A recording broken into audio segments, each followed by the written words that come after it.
day. I couldn't help but worry about David and his mother, Yvonne. I hope they haven't fallen ill due to the cold. That night, I sent a message to Yvonne on my smartphone, asking, "Are you and the baby okay? Not catching a cold?" However, despite sending it 2 or 3 times, there was no reply, not even a read receipt. She's always been so responsible, I hope she's not overdoing it. After waiting another hour, I tried calling but to no avail. This is no small matter. Worried something serious had happened, I quickly put on my thick jumper and rushed out to drive to my son's family apartment. There was no response when I rang the intercom, and fearing the worst, that Yvonne had collapsed inside, I had the building manager open the door. The apartment was dark, with only the faint light from the street lamps seeping in. Groping along the wall, I searched for the light switch, relying on my memory. I fumbled for the light switch, but, even after trying several times, the lights wouldn't turn on. What's going on here? I thought, feeling a mix of anxiety and irritation.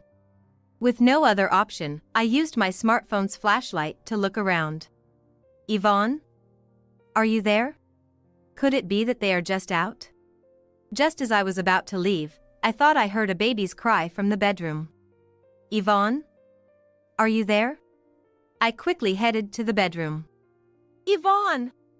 There, I found Yvonne, shivering from the cold but desperately wrapping newborn David in a sheet to keep him warm. What happened? To my shock, Yvonne's once long and proud black hair was now chopped off, almost completely shaved. This is terrible! What happened here? My name is Mary Smith, I'm 61 years old. I've worked as a hairstylist for many years, running a salon out of my home. Chatting casually with my regulars during their appointments has always been the highlight of my day. The salon was originally started by my husband and me. However, he passed away from cancer when he was young. Not long after our son, Harry, was born. Despite the challenges, I raised Harry single-handedly. But Harry didn't make it easy. He often skipped school and got into trouble when he did attend. After graduating high school, he didn't continue his education and instead spent his days hanging out in town. I often wondered if it was a sense of inferiority from not having a father around. Or maybe it's because I wasn't a good enough mother. I always worried about Harry's future, never finding an answer. So, when Harry suddenly said one day, "I want to be a hairstylist," I was so surprised I pinched my cheek, thinking I was dreaming. What's gotten into you? Hairstylists are popular with the ladies, right? Harry replied with a smirk. Guess kids do grow up watching their parents, huh? Regardless of the reason, I decided to take a positive view of my son showing interest in his future for the first time. Harry successfully graduated from cosmetology school and started working as an apprentice at a seniors salon. That's where he met Yvonne, who would later become his wife. Harry was smitten with her at first sight and, after a strong pursuit, announced to me with a confident smile, "I've decided to marry this girl," introducing me to Yvonne. Nice to meet you. I'm Yvonne. You are a hairstylist too, right? I look forward to learning from you. Yvonne, with her long black hair and bright smile, was a wonderful woman. Likewise, I look forward to that, I replied, instantly liking her. A year after their marriage, Harry expressed his desire to start his own salon. Though he hadn't been an apprentice for long, he seemed to have gained a lot of confidence as a hairstylist. I want to have my own place and prove my skills.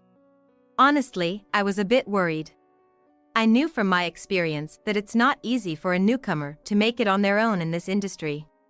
But I couldn't ignore the earnest look in Harry's eyes as he talked about his dream. How much do you have saved up? He showed me his bank book with a troubled look and a sigh. Despite having a steady income, he was spending just as much as he earned. With this pattern, he was far from having enough to start his own business. Harry had been squandering most of his earnings on leisure. Perhaps I should have advised him to give up then. But I smiled and said, "Don't worry about the money," indulging his whim. Maybe it was my way of making up for the loneliness of growing up without a father. Truth be told, I hadn't touched the life insurance money left by my late husband. "It's for Harry. You'd forgive me, right?" I whispered to my husband's portrait. One of my regulars was knowledgeable in real estate, so I consulted with her. "That place would be perfect." It was a property that had been used as a barbershop until half a year ago, but the owner had retired due to old age. The location wasn't bad, and she thought it might be just right for Harry's new start. During the renovation, one of my regulars said, "Use my husband, he just lazes around the house on his days off anyway." Another chimed in, "My son's studying architecture in college and is home for the summer break. He can help out too, get some hands-on experience." Thanks to their help, the construction went smoothly. Once we got the health department's approval, the salon opened in no time. I never imagined I could set up my own business so quickly. You should thank everyone. It's not something you could have done alone. I know. I'm grateful to you, Mom. Then, I handed Harry the bank book containing the remainder of his father's inheritance. The purchase and renovation costs were lower than expected, so there was still more than half left. "This is a gift from your father to you. Use it wisely for business expenses, and don't you dare waste it." Yeah. I'm not a kid, I get it," Harry said, chuckling in annoyance. "Don't worry. I'll keep a close eye on Harry to make sure he doesn't spend the money foolishly," Yvonne said with a bright smile. Her words made me laugh.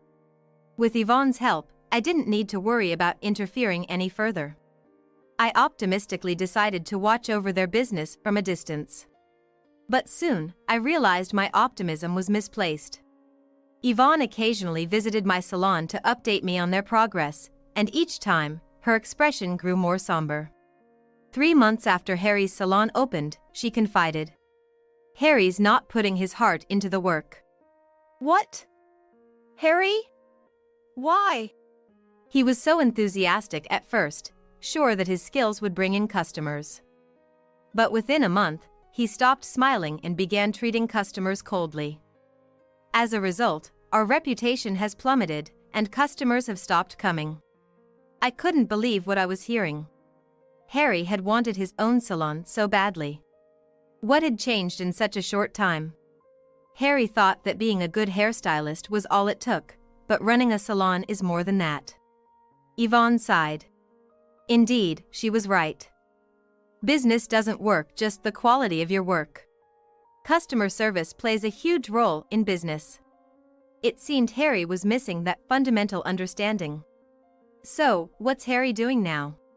He's frustrated about the lack of customers and spends his days drinking. If he doesn't get his act together, we'll lose even more clients. Right now, I'm handling the customers we do have, but if our reputation keeps dropping, the business will only get worse. Yvonne explained, looking like she was on the verge of tears. I felt the same way. All right, I'll have a serious talk with him next time I see him. Thank you so much, Yvonne said, bowing deeply before brushing back her long black hair. Your hair is always so stunning, I commented, trying to lighten the mood. I started growing it out in middle school, she said proudly. Been that long? Any particular reason? Are you familiar with hair donation? Yvonne looked at me earnestly. Hair donation? I think I heard about it at a hairstylist's meeting, but I don't know much about it. Yvonne's eyes sparkled as she explained. It's about making wigs from real hair for children who've lost their hair due to congenital diseases, illness, or accidents. I've been growing my hair to donate to organizations involved in this. Isn't it wonderful to be able to help someone? I read an article about an actress who was doing it, and I thought maybe I could do that too. Wow. That's really admirable, especially for someone as young as you, I said, overwhelmed by Yvonne's passion. 6 months into her marriage with Harry, Yvonne got pregnant. She's always been so conscientious, always pushing herself too hard when I'm not looking. Yvonne, this is the most crucial time. You really shouldn't overdo it, I repeatedly warned her. Every time, she'd just lightly laugh and say, "Don't worry. I'm taking it easy, consulting with the baby in my belly." But in reality, Yvonne worked at the salon right up until the last month of her pregnancy, supporting the family while Harry's attitude worsened. What is he even thinking? Every time Yvonne updated me, I felt my own shortcomings as a mother. One day, I finished work early and decided to check on their salon. I ran into Harry just as he was about to leave. "Where are you going?" "Out for a drink." "There won't be any more customers today anyway," he said nonchalantly, laughing off his situation. The lack of customers had become normal for Harry, and he wasn't even trying to improve things anymore. "You're about to become a father, you know." Harry just waved his hand dismissively and hopped on his motorcycle. "We're not done talking. Think about Yvonne for once." Yeah. I'll do that when I feel like it." He laughed and sped off. Inside the salon, Yvonne was cleaning the floor. "Today, we managed to get just one customer," she said, smiling brightly despite looking exhausted. "Are you eating properly? You need to get enough nutrition. Don't worry about me. It's not just about you. It's for the baby," I said sternly, making sure she understood the gravity of the situation. Yvonne teared up a bit and thanked me. At times like this, the father should be there to support her. I wanted to shout at Harry, who was nowhere to be found. Yvonne told me the salon wasn't doing well, and Harry was spending money recklessly every night. Giving that bank book to Harry was a mistake. I regretted my decision. Yvonne, despite being busy, never neglected her hair care. Gently stroking her belly, she said, "I want to teach my child the joy of helping others." That's when I realized I wanted to support her. Since my son wasn't of much help, I decided to assist Yvonne at their apartment. "I'm always sorry to trouble you."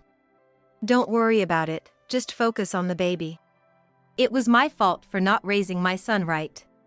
Because of that, Yvonne was suffering. Perhaps it was my way of atoning for my sins, at least. At the end of summer, Yvonne went into labor earlier than expected and was rushed to the hospital. Harry was nowhere to be found, unreachable. I kept sending him messages, but there were no replies, not even read receipts.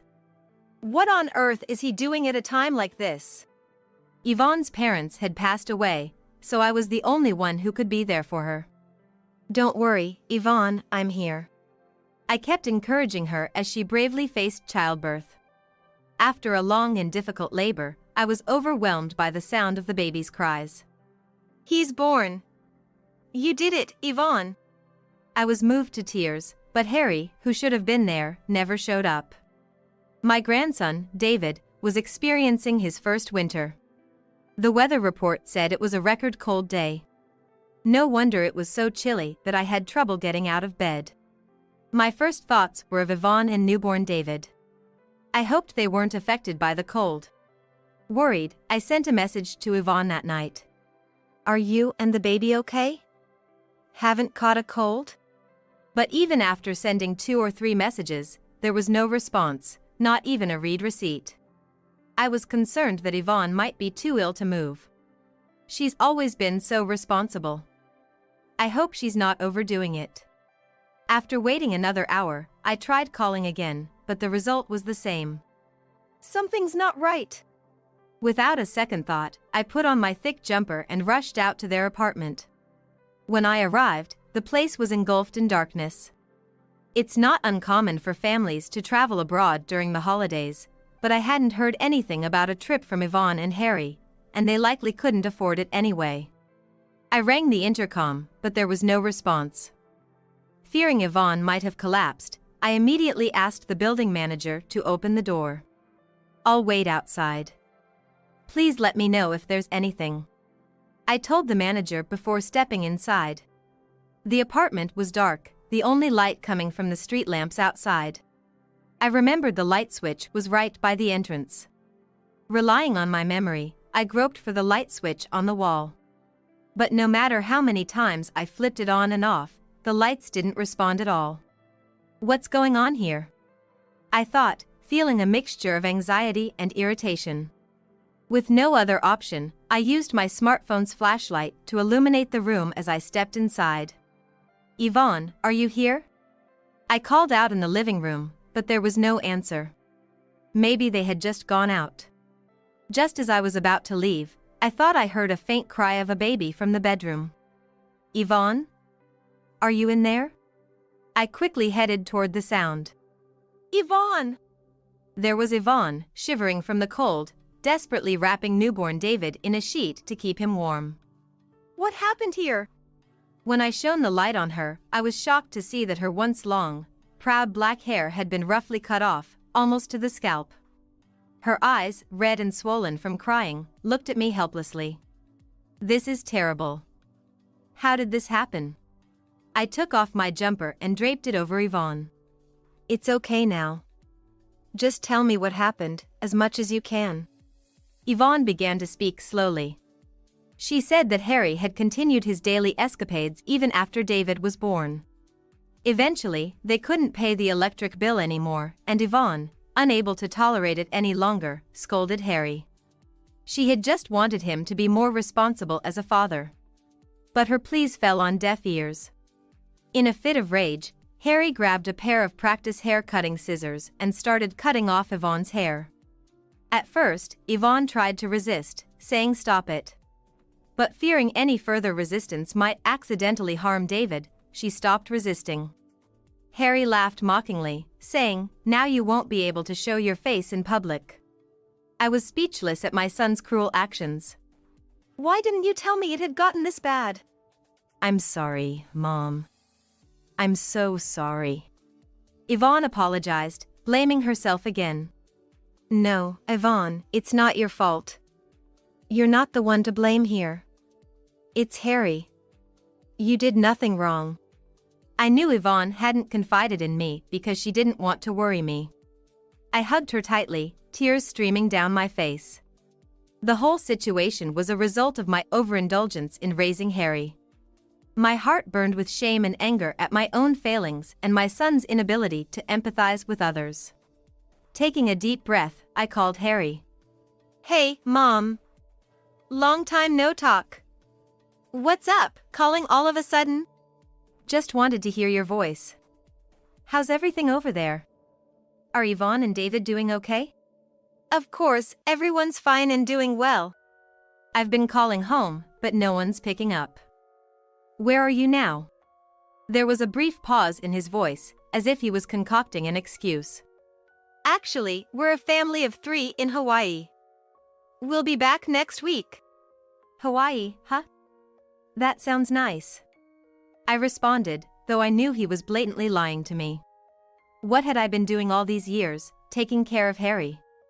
After losing my husband at a young age, I worked non-stop as a hairstylist. It was all to raise Harry into a respectable person. When he expressed a desire to become an independent hairstylist, I fulfilled his wish without hesitation. Yet, Harry carelessly squandered the inheritance his father left, using it for his own pleasures. And even treating his wife and child cruelly. My expectations for Harry turned into profound disappointment. "What would you like as a souvenir? I'll bring you something nice." "Anything's fine. You're coming back next week, right? Safe and sound." "Hey, Mom? You sound a bit off. Is something wrong? Mom?"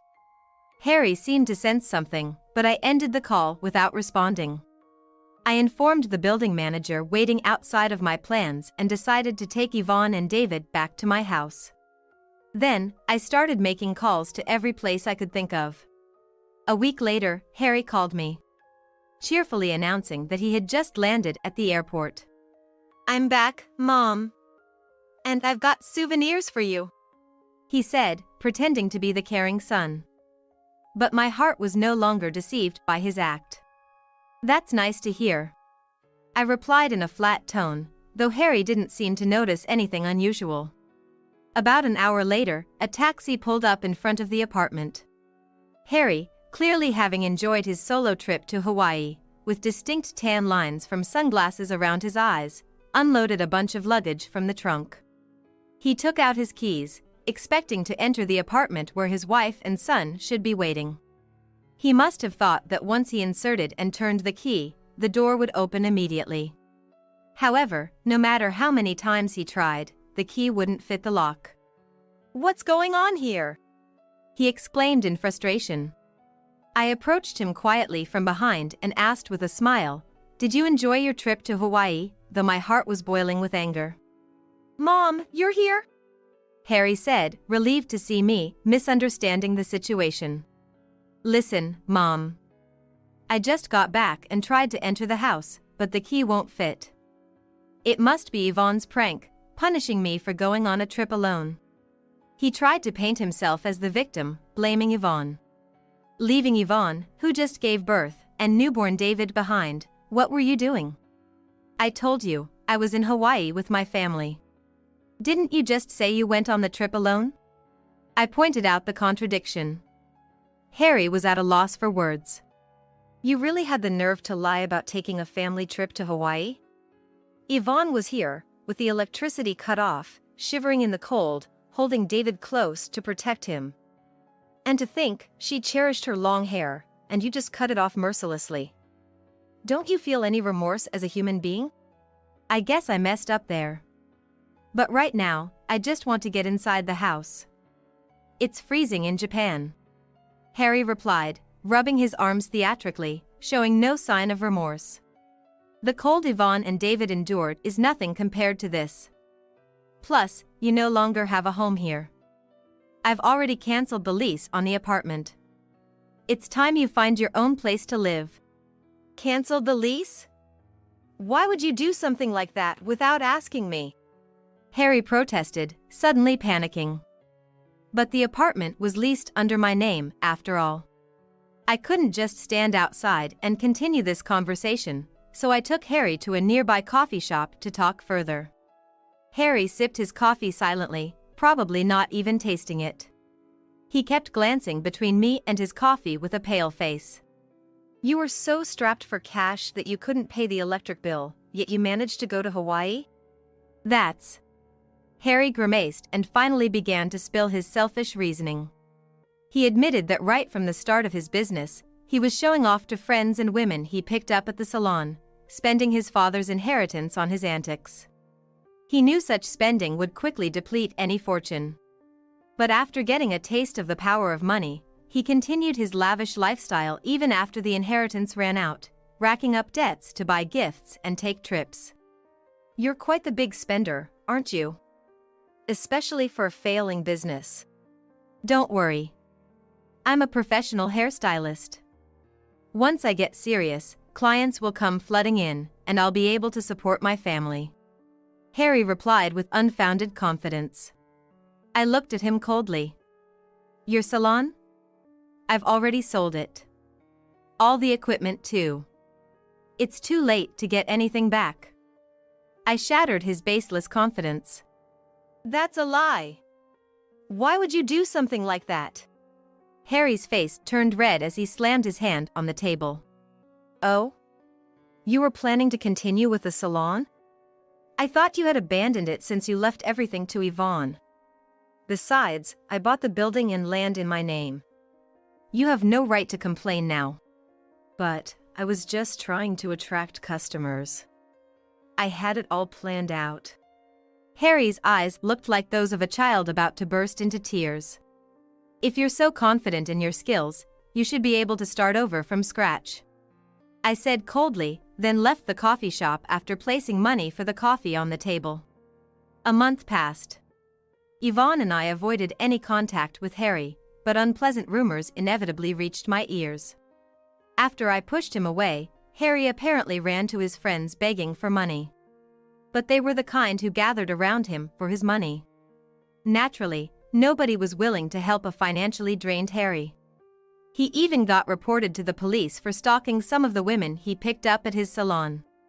Although he only received a stern warning from the police, the lack of support from his acquaintances hit him hard, and he completely disappeared from our lives. He's probably living alone now, in fear of harsh debt collectors. All this is the consequence of his own actions. my anger towards Harry isn't just about his reckless spending. What's unforgivable is how he neglected Yvonne and David, pushing them into hardship. And above all, cutting off Yvonne's long hair, which she had grown out for years for a noble cause, thereby potentially robbing unknown children of a brighter future. As a fellow hairstylist, I could never forgive Harry's actions. It will take a long time for Harry to truly understand the emotional pain Yvonne has endured. Yvonne herself never speaks of her hurt, but it's clear she's not unscathed. She appears to be keeping her feelings bottled up, probably not wanting to worry me. Wanting to do something to help, I reached out to my hairstylist friends and had a special wig made for Yvonne. It won't make up for my son's wrongs, but please use this. Thank you, Mom, Yvonne said with a smile, though tears were streaming down her cheeks.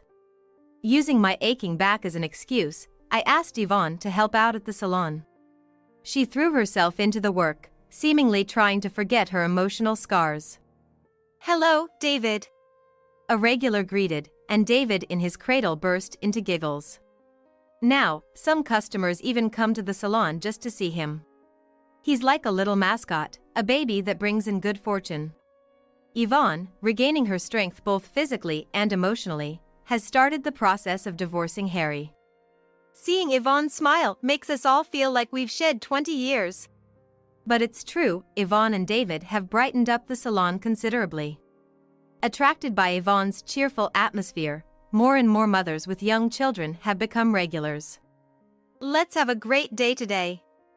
"Hi, how are you?" Now, the salon is filled with smiles again.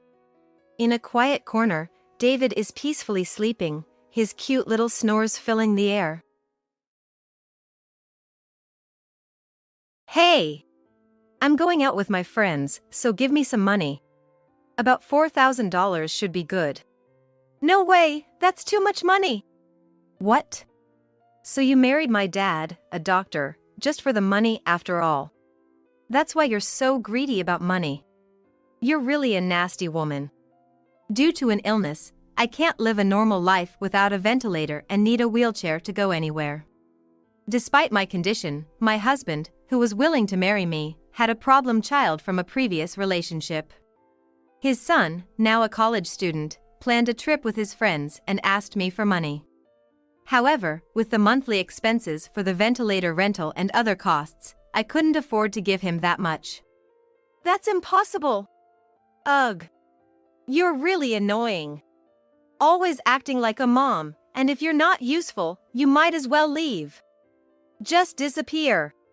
After insulting me, he unbelievably unplugged my ventilator and stole the money from the dresser, leaving the house. I was left struggling to breathe. I'm Sally, 42 years old. Now, I'm happily married with a husband and a 15-year-old son, but there's something inseparable from my life: a ventilator. Since childhood, I've been ill. While other kids played outside, I preferred reading and watching movies. Of course, I wanted to play outside, but my body just couldn't keep up. "Don't you go out to play?" "Going outside tires me, so today I'll read the book I got recently." "I see, but staying indoors all the time will make you weaker. Try to go out sometimes and play with others." "Okay." Back then, my parents didn't suspect any illness, probably just thought I naturally had low stamina. But when school started and I fainted during a physical education class, they realized something was wrong. Initially thought to be heat stroke, hospital tests revealed a rare illness. I can still live normally now, but the doctor told me that gradually I will lose more and more of my physical abilities. I remember that very clearly. Am I sick? It seems so, but it's okay. The doctor will surely cure you, and you'll be able to play with everyone again. So, can you believe that, Sally? As a young child, I understood that my condition might worsen or might not be curable. My parents tried their best to encourage me, but I could sense their deep anxiety. I see. But nobody really knows what the future holds. I didn't take the situation too seriously, being optimistic about the future. However, as I grew older, even a little walk would leave me breathless. and I had to attend online classes at high school. Life became confined to my home and hospital visits, and I couldn't find joy in my life. How was your study today, Sally? It's getting more difficult, isn't it? Leave me alone. Don't just come into my room. I'm sorry. Do you need something? If not, please leave. I knew I was wrong to talk to my parents that way, especially since they always supported me. I was a high school student, and deep down, I understood that. I wondered why I lashed out at my parents like that. They hadn't done anything wrong. Despite understanding this deep down, I couldn't control my emotions and often felt self-loathing for my behavior. Looking around, everyone was putting on makeup, dressing up, and heading out shopping. When I saw people on social media enjoying their high school life, going for a trip during their breaks, it really hurt. Why couldn't I enjoy life the same way? In middle school, I didn't make many friends because I was different, and attending online classes at high school meant no new friends. Conversations were limited to my family. And I began to feel like I was trapped in a birdcage. Why is it just me? Why wasn't I born healthy? I once blurted out to my mom when I couldn't control my emotions. She apologized for not being able to give birth to a healthy child. Of course, my illness wasn't her fault.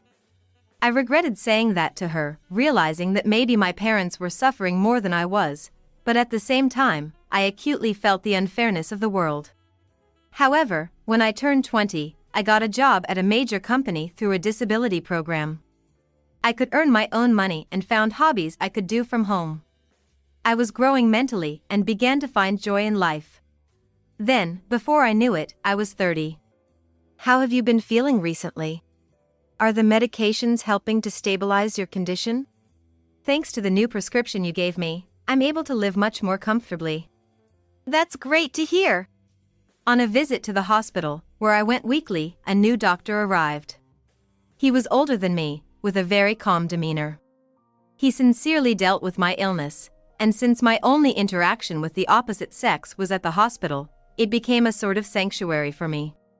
As we got closer, he suggested that it would be good for my health to go out occasionally when I felt well. So, I boldly asked him out for a meal. I've been wanting to try the Italian restaurant right in front of the hospital. Let's go. Actually, you're my last patient for the morning. How about now? It was my first time having a meal with a man, and I was really nervous, but I had a great time. I had always been cooped up at home, had hobbies, but never experienced romance. I thought no one would want to date someone with my illness and that I'd live alone forever. So, feeling my heart flutter like that was exciting. I experienced a feeling of exhilaration and a quickening heartbeat like never before. While it was exciting, it was equally exhausting. After that day, we started going out for meals. He would compliment my looks and call me pure and wonderful, and I had feelings for him too. It didn't take long for us to become a couple. I want to support you forever. Will you marry me? When he looked into my eyes and said that, I felt it was my only chance at happiness in life. Of course, my illness was a factor. I couldn't go out much, and all my work was done from home. The most I could do was eat somewhere after a hospital visit. Staying overnight somewhere seemed impossible, and marrying me would bring various restrictions. He had been married before, so he knew more about married life than I did. In this situation, he chose me as his partner for remarriage. I couldn't have been happier, feeling it was destiny. I'm looking forward to our life together. Me too. And I'm not sure how he'll react, but I'll talk to my son today. Maybe we can start living together next month? Of course. I'm not in a hurry, and I want us to be a wonderful family. His challenge wasn't just my illness. He had a son from his previous marriage, a middle schooler. I knew adolescents could be sensitive, especially with his dad remarrying. And the fact that his stepmom couldn't go out much due to illness.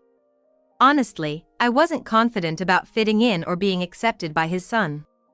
But worrying wouldn't help, so I decided to see how things would go. A week later. Well, at his age, I don't think he'll talk much, but his room is separate, so it should be fine. We should plan to move in together next month. Are you sure this isn't too soon? He's in his rebellious phase. If he didn't like it, he would have said so. But he didn't show any signs of that. He's been without a mother since he was little, so I think he's been lonely. Please help me out. He was right. As a doctor, he was often busy. Night shifts were common, and being motherless must have been hard for his son. I didn't think I could replace his mother, nor did I intend to be presumptuous, but I wanted to alleviate his loneliness if I could. That's what I was thinking. So began our life together. Looking forward to living with you. Yeah. He wasn't very talkative, whether due to his age or not fully accepting me yet, I couldn't tell. Initially, he wouldn't even make eye contact or communicate, but gradually, he began to look at me and talk. As my husband's work got busier, the boy and I spent more time together. I'm going out to eat with friends, can I have some money? Is $60 enough?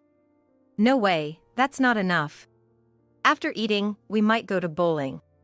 I need at least $200. That's too much for just hanging out. Just because you never went out with friends doesn't mean you know everything. It costs a lot to have fun, and it's a mother's duty to provide. Being called a mother left me speechless. Looking back, I think it was almost like a kind of curse. I felt like I could never truly be his mother. But when he needed me, I wanted to be there for him. I believe that's what I was thinking. In retrospect, maybe a middle schooler didn't need $200 for going out. But I had my own earnings and savings, so I gave it to him. And I might stay at a friend's house, so don't tell Dad, okay? Staying over? Don't you have school tomorrow? Sure, but that's none of your business, right? I wondered if it was okay to let him be so free-spirited. My husband was quite strict, only giving a certain amount of money for outings. I knew I shouldn't be doing this, but I didn't want him to dislike me. Maybe he was starting to open up to me, and I feared if I was too strict, he might completely shut me out. So, I had these anxieties. All right, just be careful then. He ignored me and left, but I thought maybe giving him some freedom was better. I'm not his mom, and I didn't want to overstep and upset him. Maybe from his perspective, he was thinking, I don't want to hear it from you. But ignoring my husband's parenting approach hurt too. I knew raising a child wouldn't be easy, but I didn't expect this many problems. However, that night, I thought about it and realized I couldn't just stay silent about him. The next morning, I told my husband everything. I think it's partly because he's in his rebellious phase, but we can't just leave it like this. You're right, thanks for telling me. I expected a day would come when he wouldn't listen to me anymore. Well, some of it can't be helped, I guess. We can't spoil him, but being too strict isn't good either. I'll think about it. My husband seemed to be struggling with parenting, and I couldn't offer any good advice. I wanted to be helpful, but felt frustrated that I couldn't be more useful. Still, I continued to support him in my own way. He eventually graduated high school and, though not the brightest, went to college. My husband and I were happy that he was progressing, but there was a bigger problem. It was about my health. Are you okay? Yeah, the medication helps a lot, but I've been feeling quite short of breath. My condition had been worsening for about a month, and recently I couldn't even lie down without struggling to breathe. My husband said my illness was progressing rapidly and that I wouldn't be able to work anymore. My respiratory system was failing, and it seemed I'd need a ventilator in the future.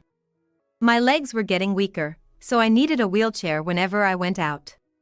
It had progressed to that extent. You can't be serious. Don't worry, I'll always be here to support you. You're not alone. His words helped me keep my spirits up, but as weeks passed, it became harder to live normally. I had managed to build a good family life.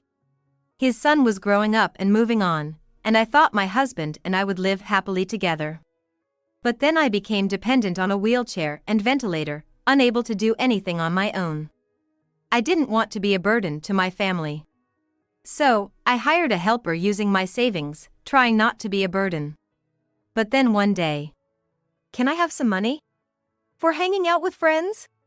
I'm going on a trip. I need about $4,000. That's a lot of money." "So, you want me to be the odd one out, huh?"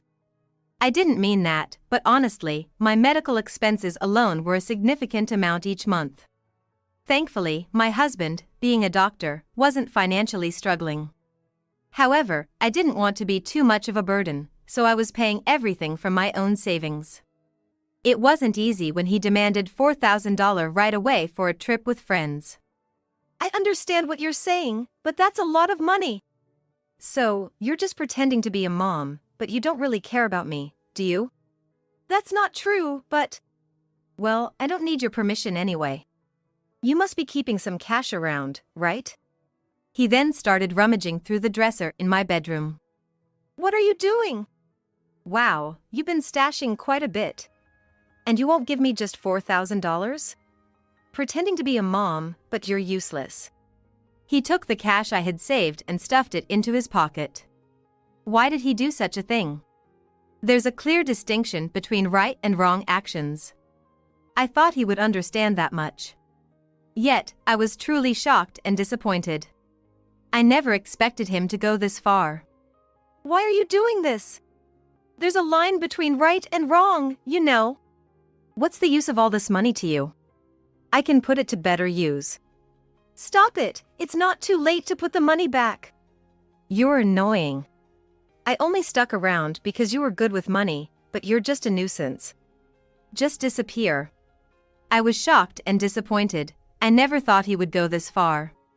Suddenly, he unplugged my ventilator. What is he doing? "Why don't you get help from your dearly beloved husband whom you married?" "Oh, but maybe you married him not because you loved him, but for his money." He left me there, and I started to panic. I can breathe without the ventilator. But it felt like I had sprinted a marathon. My husband was still sleeping after his night shift, and I couldn't make it to his room. I collapsed, struggling to breathe, desperately trying to keep conscious. About 30 minutes later, my husband luckily found me on his way back from the bathroom. "Are you okay? What happened?" Well, I was relieved to be saved, but more than that, I was terrified to have discovered the true nature of my husband's son. The thought of living with such a person was unbearable. I told my husband everything that happened, the threat to my life, and how his son smirked as he took my money and left. My husband was visibly angry, trembling slightly with clenched fists.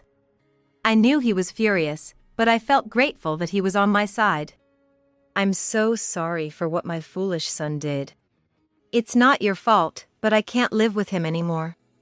"Of course, I agree. But just kicking him out won't make him understand anything. I have a plan." "A plan?" While I was glad my husband was on my side, it seemed he wasn't planning to just kick him out. I wanted to cut ties immediately, wondering what my husband was thinking. But after hearing his plan, I strangely agreed.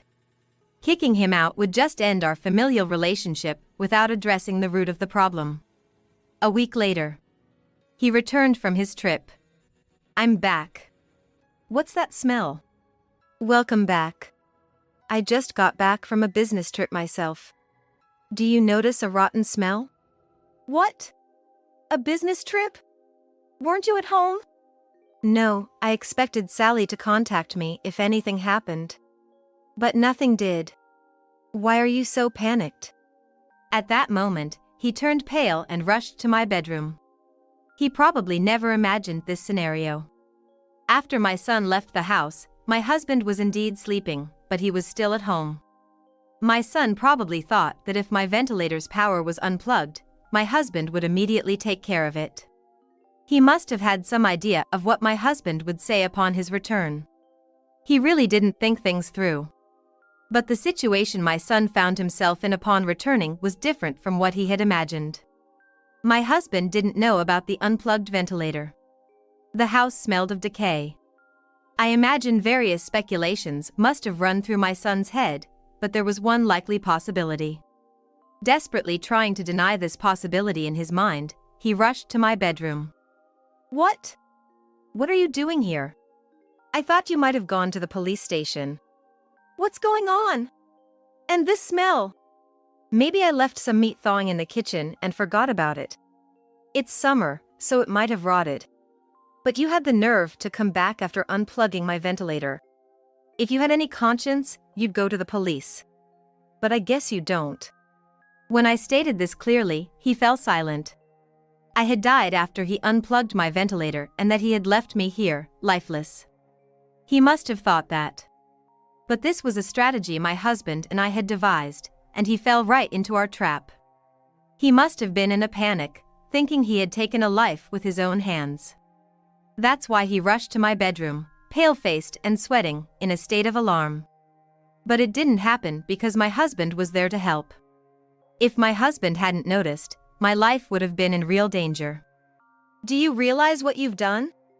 If things had gone as you thought, I would have been dead. Wait, did you trick me? I was really scared. Don't do this kind of thing. Don't joke. What you did is unforgivable. It's the worst thing a person can do. I just wanted to make her suffer a bit, but I didn't. It's your casual attitude that's the problem. She never troubled you, and yet You're no human, you scoundrel. My husband grabbed his shirt and yelled, and his son just looked down in silence. He probably had never been scolded like this before. He was surprised and maybe even scared. But he should have known what reaction to expect after such an act. I think you know this, but I'm cutting ties with you. You're on your own now. I'm not paying for your college anymore, and I don't care about your living expenses. Wait, don't say that. You're misunderstanding. I didn't do it on purpose. What are you talking about? It was just an accident. My foot got caught. There's no proof that I did it intentionally. I didn't expect him to make such a desperate excuse at the last minute. After being scolded so harshly by my husband, I thought he might have reflected on his actions. But as soon as he realized he was being disowned, now without financial support for college or living expenses, he might be thinking he can't live this way. He resorted to making excuses. He's truly done as a person. Not a hint of apology or remorse towards me. My husband yelled at him for a reason, but he seemed to not understand at all. However, my husband looked utterly disgusted with his response. Can I believe you're still not apologizing? Saying there's no proof?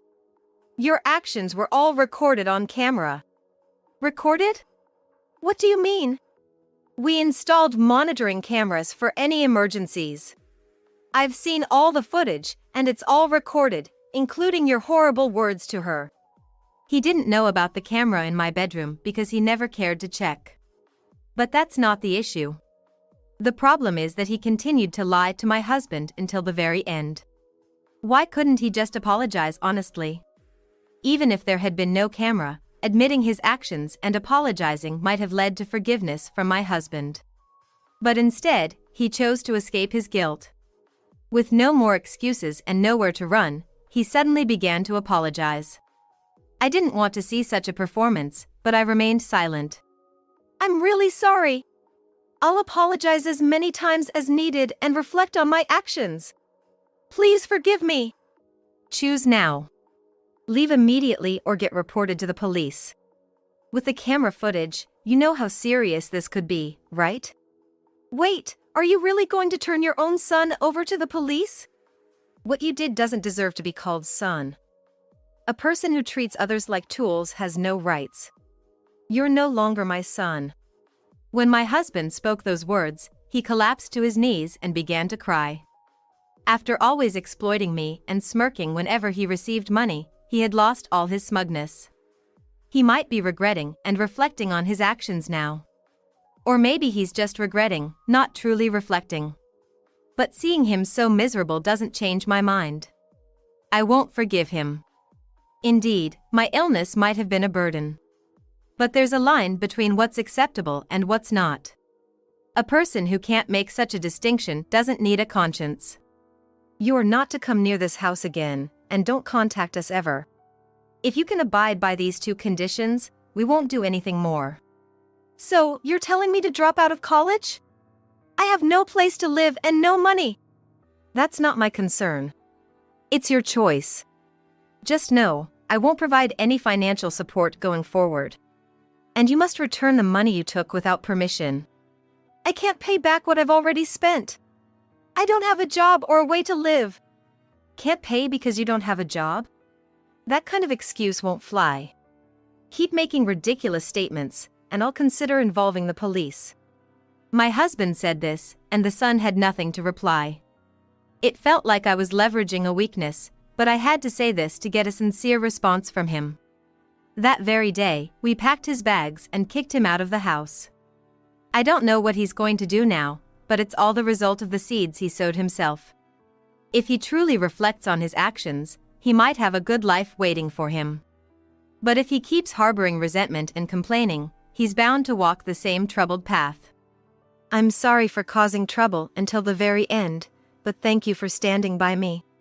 I promised when we married, no matter what, I'd stay by your side and keep supporting you. Thank you, really. His words warmed my heart a bit. It's not like I did anything, but it ended up severing the parent-child bond. I felt a bit sorry for him, but I'm glad my husband stood his ground. I can't live without my husband's help. So, I'll do anything I can for him in return. Life is never something you can do alone, you always need someone's help at some point. It makes me wonder if there's someone around to lend a hand when needed. If nobody is willing to help, that says a lot about a person's worth. I plan to continue living happily, supporting each other with my husband.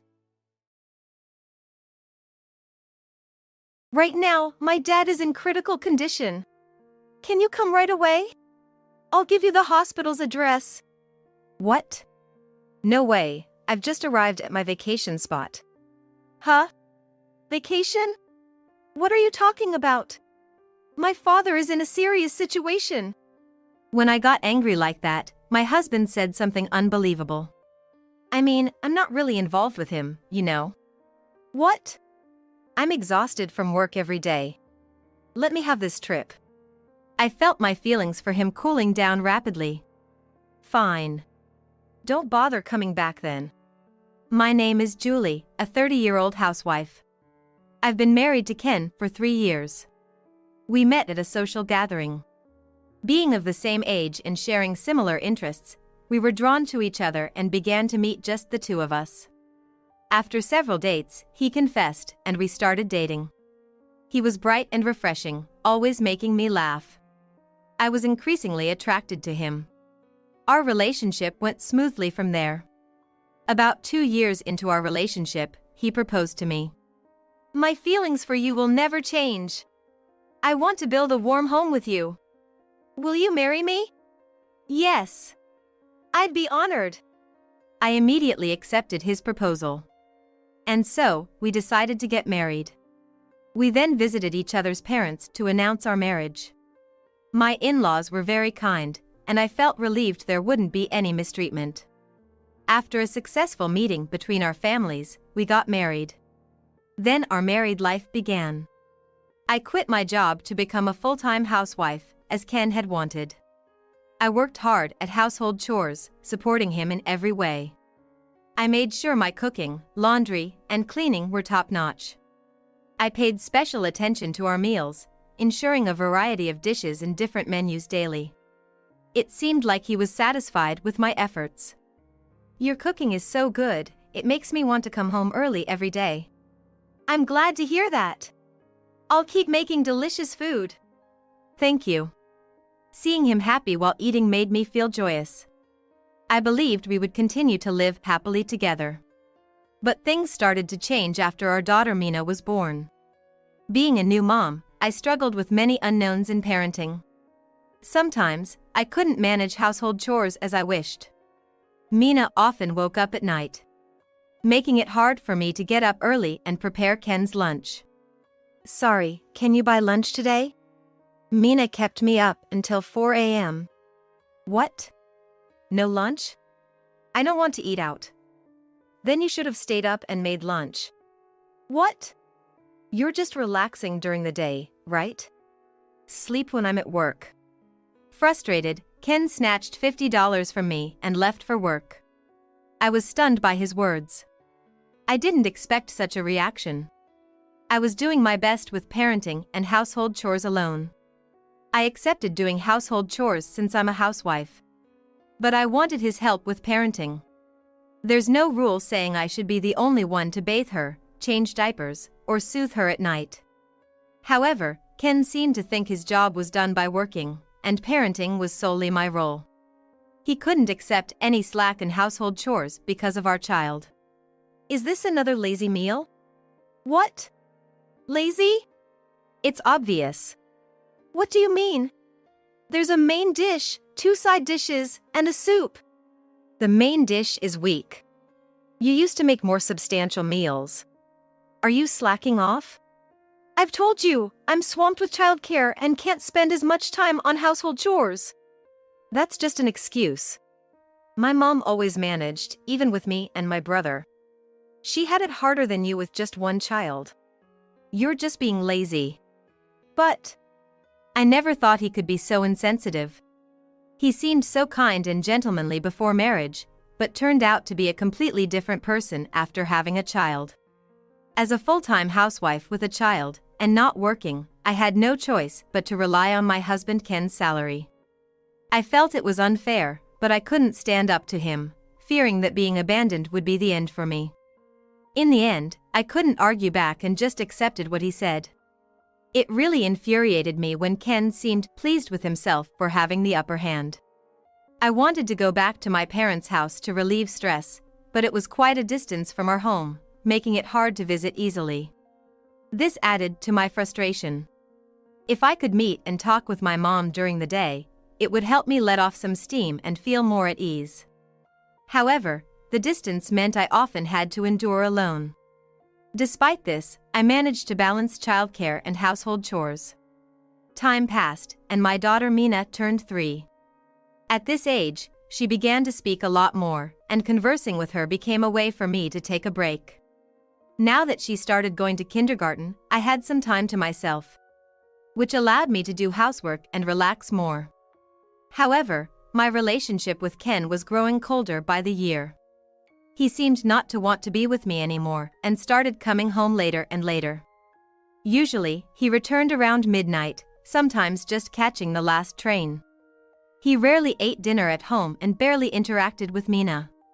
He would come home when she was asleep and leave for work before she woke up, so they hardly saw each other. At one point, Mina even thought of Ken as just some man who was around on weekends. I felt it was bad that her own father was seen this way by his daughter. Ken, can't you come home earlier? Mina doesn't even recognize you as her father. She asked me where her dad was and what he was doing. She tells her kindergarten teachers she doesn't have a father, and they even asked if we were divorced.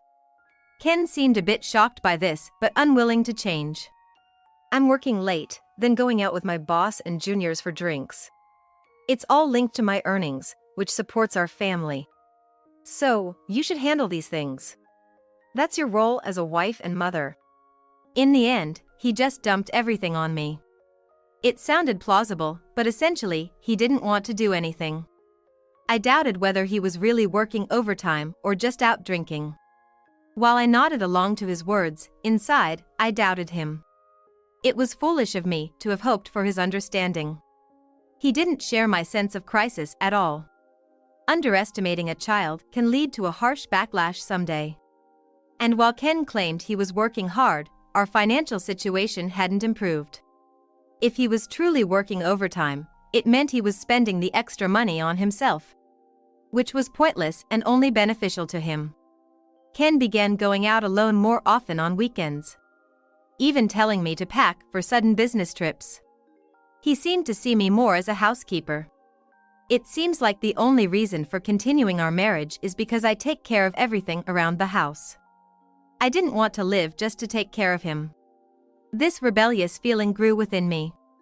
But as long as we depended on Ken's salary, I couldn't just leave with Mina.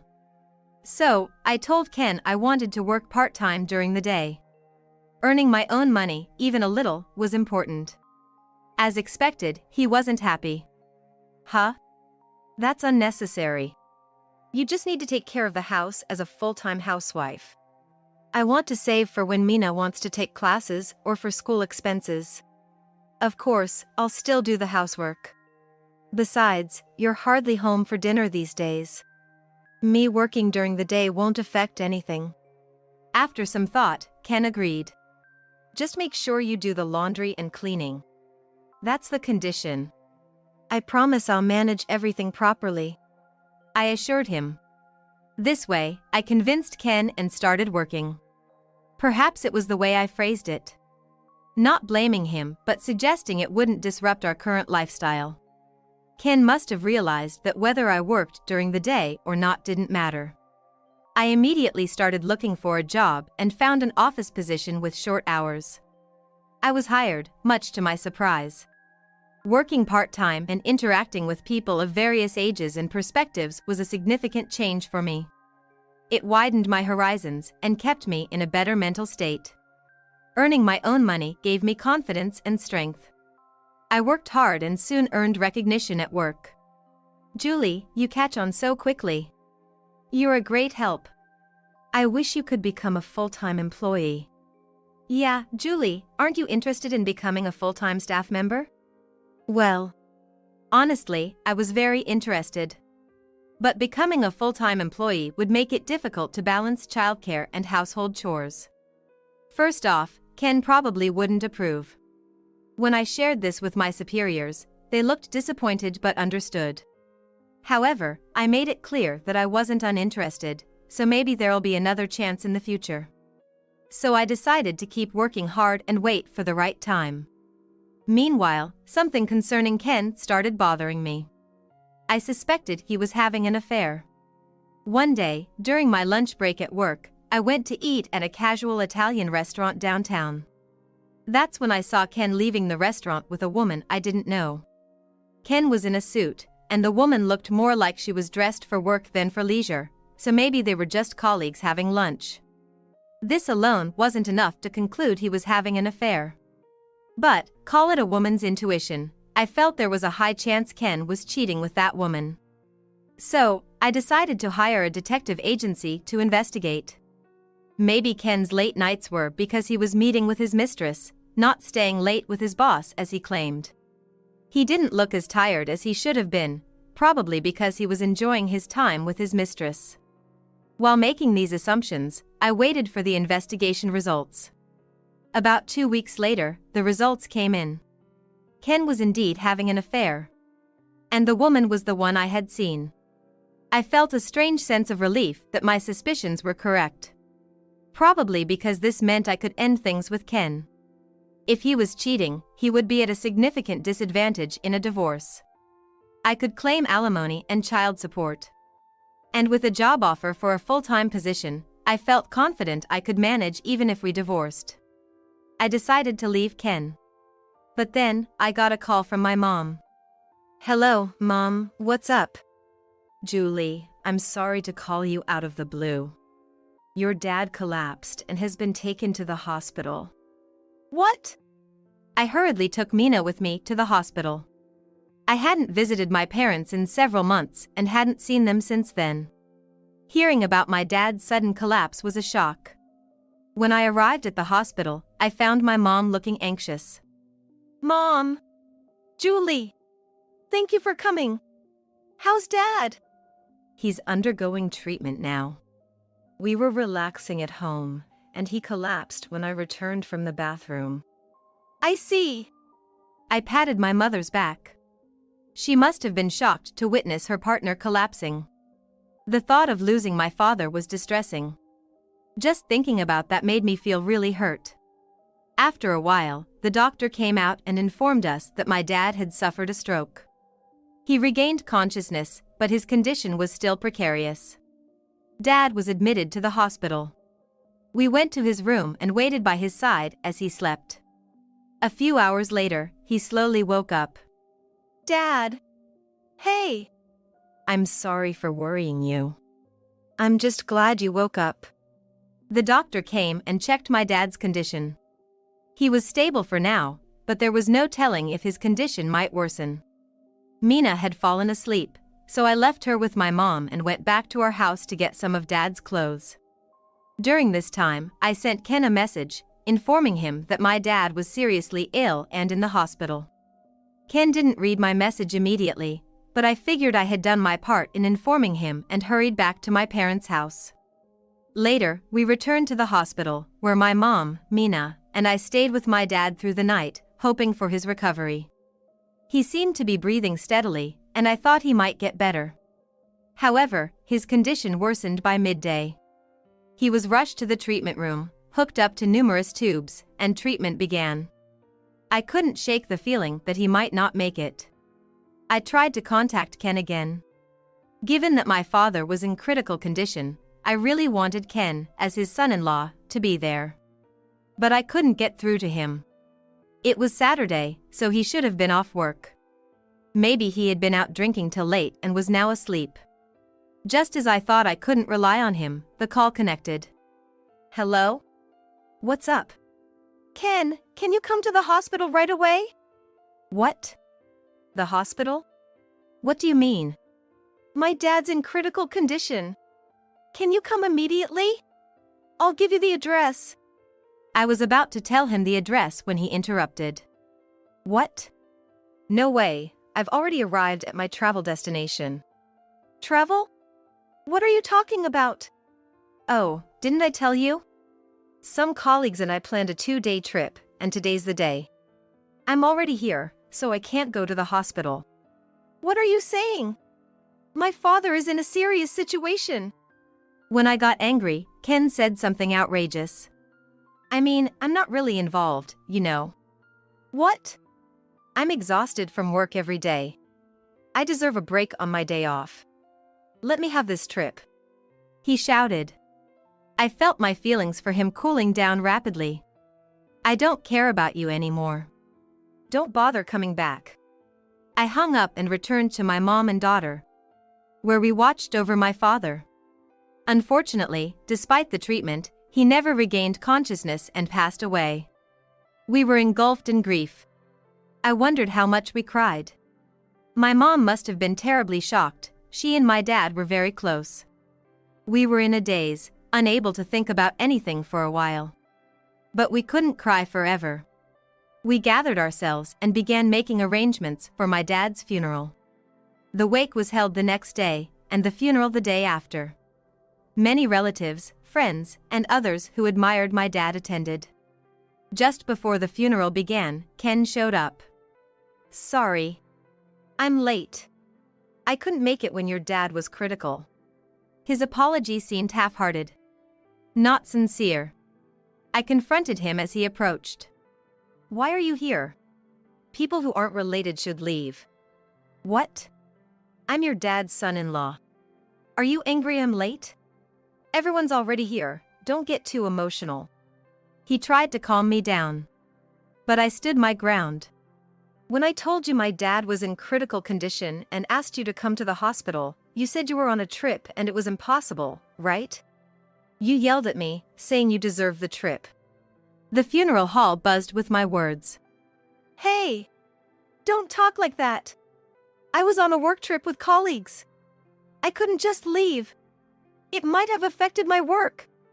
A colleague so narrow-minded that they can't let you leave during a family emergency won't achieve much at work. Or were you really with your mistress? What? What are you talking about? Stop making baseless accusations. That's defamation. Sadly for you, I have evidence of your affair. What?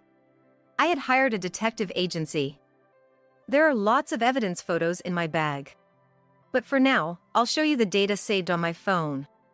I showed him the screen, and his face turned pale. When did you? Suddenly, my in-laws stepped in front of Ken, and my mother-in-law slapped him. What are you doing? Betraying Julie and Mina and having an affair. You disgrace! The in-laws scolded him while he stood there in shock. The funeral attendees looked at him coldly.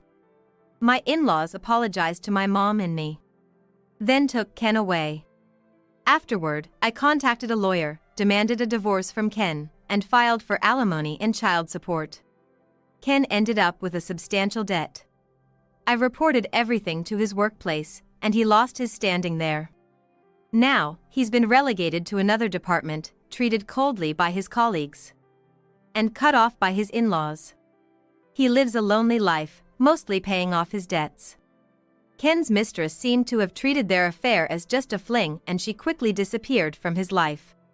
Meanwhile, I moved back to my parents' house and now live there with my mom and daughter, Mina. When I discussed my situation with my company, they said the offer to become a full-time employee still stands. If I request it, they're willing to make the switch right away. This should make supporting my daughter no problem at all. I asked Mina how she felt about not seeing her father anymore, and she said it was okay since he was practically non-existent in her life anyway. Even if Ken wants to see Mina, I doubt she'd be interested in meeting him. I plan to continue pouring my love into Mina, spending happy and joyful days with my mom and daughter. Wow, oh, it's new and beautiful. Looks like a nice, usable house. This is our cherished new home, meticulously planned and built by my husband and me, a newly married couple. It was our parents-in-law, both of them, who carelessly dropped their muddy, old suitcase right in the middle of our meticulously cleaned living room. To our surprise, they were moving from today. They announced they lived with us. I was shocked and confronted my husband. Why is this happening without any discussion? Don't worry, my mom's here to help with the housework, right? We'll get used to it soon, and supporting each other as a family is what matters. There's no problem. My husband, heavily influenced by his parents, didn't seem to consider my refusal at all. He grew up in a grand, old American-style house, and frankly, he has always seen the role of a wife as nothing more than a convenient housekeeper. A viewpoint shared by his parents. I had endured weekly dinners at their house, where my father-in-law would openly call me a disobedient woman. Furthermore, we were short on rooms, so my husband ordered me to vacate mine. You can sleep in the yard, it's lucky for you since you won't have to deal with my parents, he said with a smirk. Holding back my tears, I rushed into my room. And then, when I returned, dragging a heavy suitcase just as burdensome as my in-laws, my husband and his parents were shocked. I announced loudly, I'm going back to my parents' house, enjoy yourselves. I am Mirabelle. Currently, I work in the product development department of a health food company. I'm 32, and my husband, Tom, also 32, works in the sales department of the same company. Tom is a very thoughtful person, a hidden gem in any team he joins, always playing a supportive role. He's a top performer in our department, a husband I'm proud of. Our first meeting was at a departmental mixer. Dressed up, I caught his attention with the antique ring on my little finger. He was intrigued by my hobby of collecting antique jewelry. He admitted to thinking rings were just flashy, gem-studded pieces from his family's collection, so I introduced him to more vintage designs. Soon, we started going out for meals after work and on weekends, quickly progressing to a relationship, followed by a proposal in less than 6 months, celebrated by many colleagues and superiors. We had a dream even before marriage: building our own home.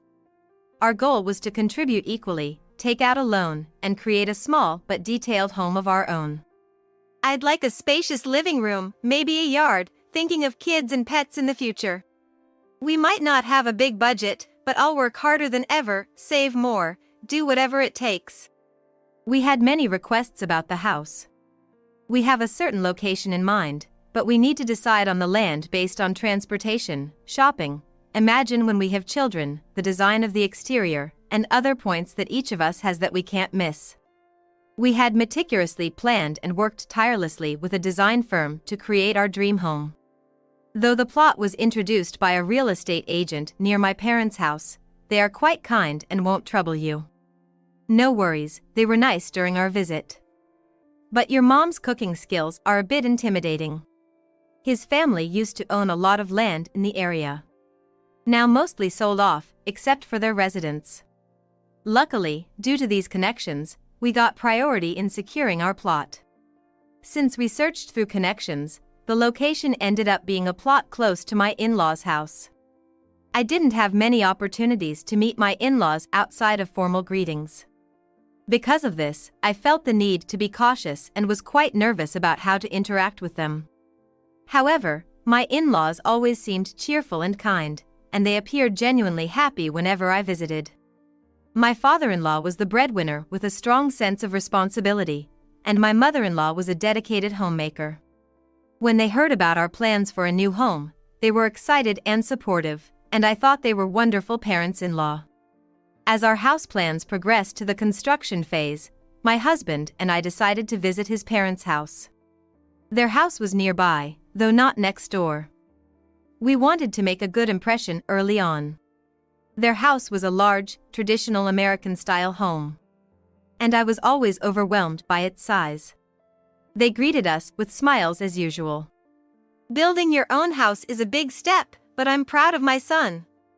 Our house is old, so a new, clean home is something to admire.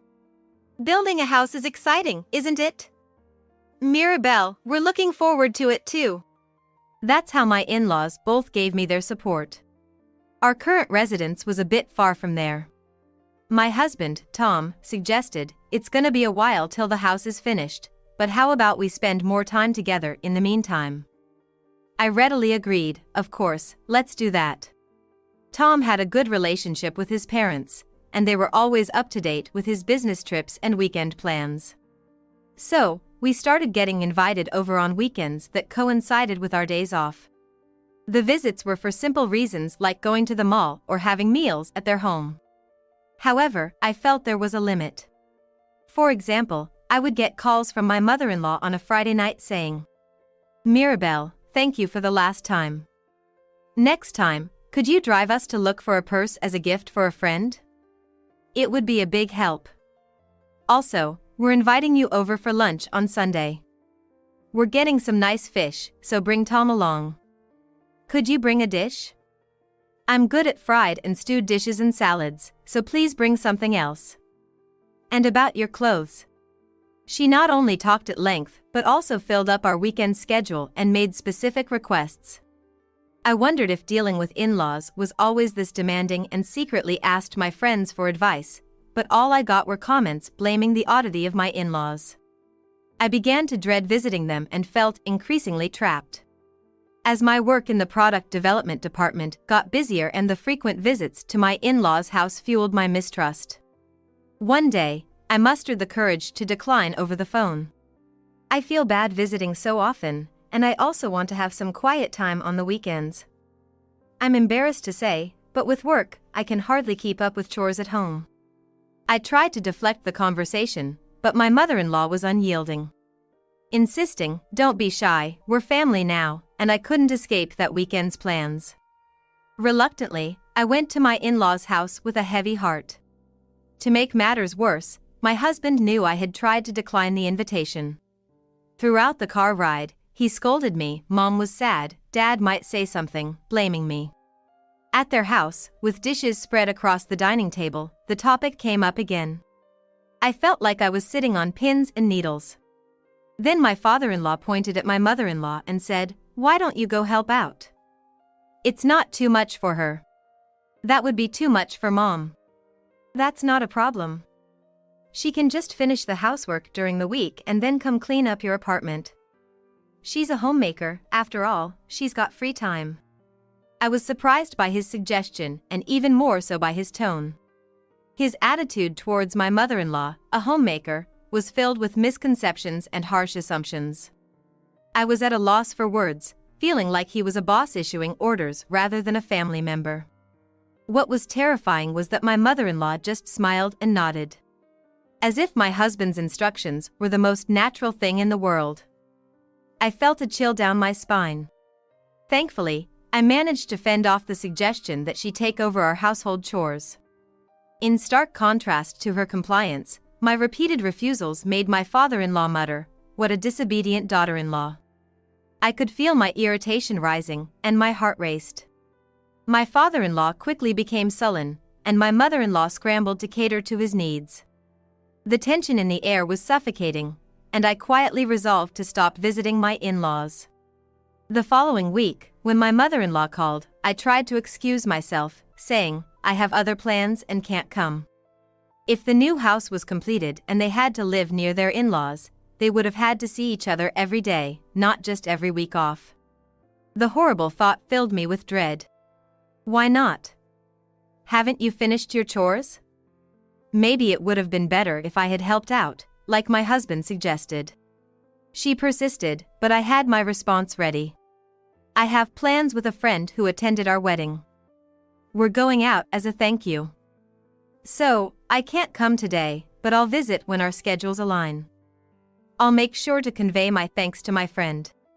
I rattled off my excuse and managed to end the call. The promise was a lie, but feeling unsafe at home, I quickly left. From that day on, I found excuses to avoid visiting my in-laws. Despite this strained relationship, our new home was completed. My husband, Tom, and I were thrilled with our sparkling new house and took great care in cleaning every corner. However, not even half a month after moving in, my mother-in-law summoned me unexpectedly. Her tone was serious. It's something I must tell you. I know you don't plan to come to our house on your days off, but this is something I just have to tell you. Okay, I'll come right over. I replied, though it pained me to do so. Rushing over, I found my mother-in-law eager to explain the household chores at her home. The basics are daily sweeping of the entrance and garden. Normally it's just dry wiping, but on weekends we do a thorough mopping. Plus, there's shopping and managing the household budget. Oh, you can change things to suit you. She smiled kindly, but I was baffled by her explanation. It was as if she was discussing how we would share chores if I moved in with them. Wait a minute. Why are you telling me all this? I wondered what she expected me to do with this information about cleaning supplies and kitchen use. When I asked, her face clouded over. You married into our family, Mirabelle, so you need to follow our ways. Don't you know that yet? Don't you want to contribute to your husband's family? Then she asked, how long are you planning to keep working? I was speechless, having had no intention of quitting my job. It seemed she expected me to eventually leave my job, become a homemaker, and help out with their chores. Stunned by this unexpected turn, I firmly stated, if that's the case, I'm leaving. I understand my duties as a wife and will help out where I can, but my priority is my time with my husband. I have work in our own household chores, so I can't help out here. With that, I left my in-laws' house. I immediately protested to Tom, but he took his parents' side and wouldn't listen. I didn't marry into this family to do their housework, I said, but he just looked annoyed. Are you always this selfish? My parents can't be wrong. Can't you get along with them? I was speechless and could only stare back at him. I was shocked not only by the vast difference in thinking between me and my in-laws but also by my husband Tom's refusal to listen to my views. He's usually not like this, but when it comes to his parents, especially his father, he seems to change completely, adhering to whatever they say as absolute. The decision to build our own home was initially suggested by his father, who wanted to maintain good relations with a real estate agent through purchasing land. The word divorce involuntarily flashed through my mind. But with Tom frequently away on business trips, I was often left alone at home. Plus, there was the fact that we had just built our dream home. I decided to observe the situation a little longer, as long as I could keep a distance from his parents. However, I made it clear to Tom that I didn't want any involvement with his parents. The relationship with your family is quite different from a normal mother-in-law and daughter-in-law relationship. Honestly, I don't want any more involvement. I won't be visiting your parents' house for chores, and I have no intention of living with them. Please remember that. I expressed this earnestly. I expected him to get angry, but surprisingly, Tom backed down, saying, okay, I got it. I'll handle things with my parents from now on. A month later, on a weekend, I was preparing lunch at home. Then Tom, who had been out since morning, returned with multiple voices accompanying him. I was surprised to see my in-laws enter the living room with large bags. Oh, it's so nice and clean because it's new. It looks like a great, user-friendly house," exclaimed my father-in-law with a loud laugh. Tom seemed proud as he showed them around the living room, carrying heavy luggage like carry-on cases and backpacks. When I confronted him, he began to say something unbelievable. He announced that his parents were moving in with us from today. "What? Why? Without any discussion?" I've been thinking about this for a while. Since Mirabelle doesn't want to deal with my parents, I've been mediating. Don't worry, my mom's here for the housework, right? We'll get used to it, and it's good to support each other, no problem," he said, as if he never doubted I would welcome living with his parents. I felt a sense of despair. I was foreseeing a difficult life living with in-laws whose perspectives were so different from mine. I was determined to avoid living with them, but apparently, our house and land had already been sold without my knowledge. The preparations for their move were made entirely behind my back. They only brought their immediate belongings, and their larger furniture was stored in a storage unit. I had just told Tom that I wanted to minimize interaction with his parents, and now I felt utterly betrayed. "Why did you decide this without telling me? Why proceed unilaterally without any discussion? Don't you consider my feelings? This is about our future life as a family, we should have discussed it together." But Tom was indifferent. He looked at me as if I was a nuisance. "But if my parents want to live with us, what can I do? Think of it as a trial period. Since you didn't want to be involved, I handled the sale and the moving preparations." "A trial period? The house is already sold, what are you talking about? Doing this behind my back is like a betrayal. Complaining after marrying into the family? You're the wife, show some understanding and patience. This is my house." Tom snapped, his logic baffling me as he raised his voice. I was stunned. I realized that in his eyes, my thoughts and opinions seemed irrelevant. Ignoring me, he began to show his parents upstairs. Our house has 3 private rooms: Tom's study, my room, and our shared bedroom. We had planned to give my room to our future child.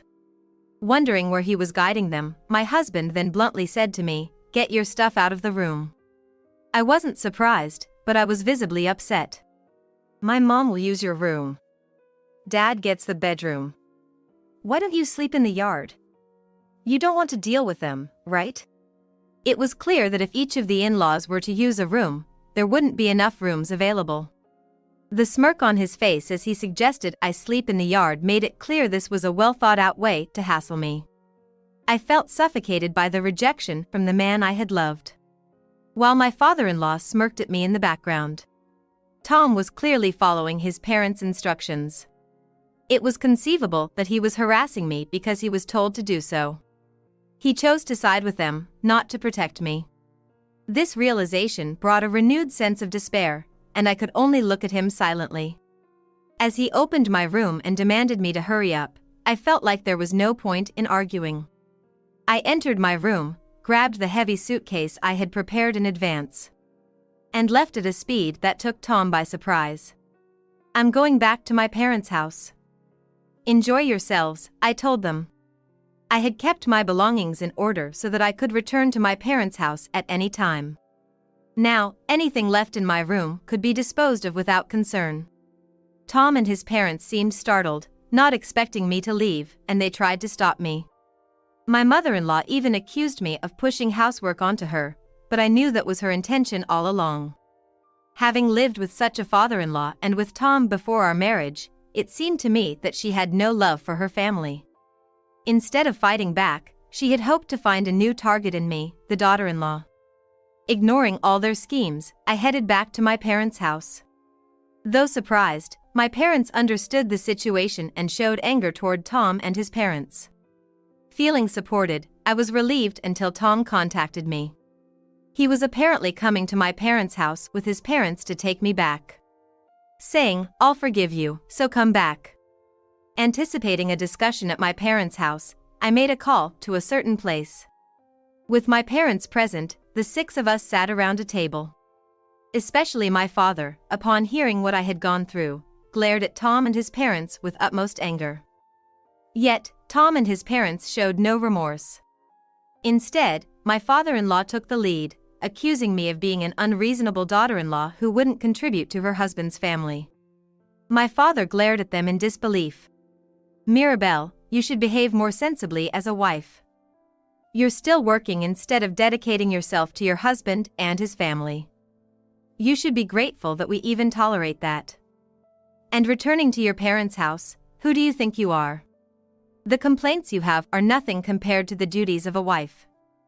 Why don't you try harder and be more supportive at home?" My mother-in-law added, echoing my father-in-law's criticisms. With Tom interjecting, exactly what my parents are saying. The conversation in my parents' living room became increasingly chaotic. I tried to convey my feelings while enduring their words, but it only added fuel to the fire.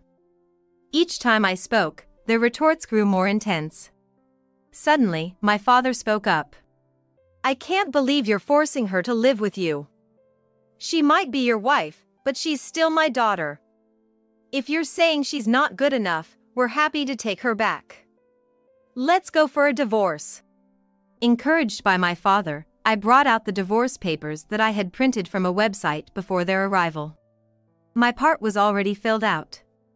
All that was needed was Tom's signature.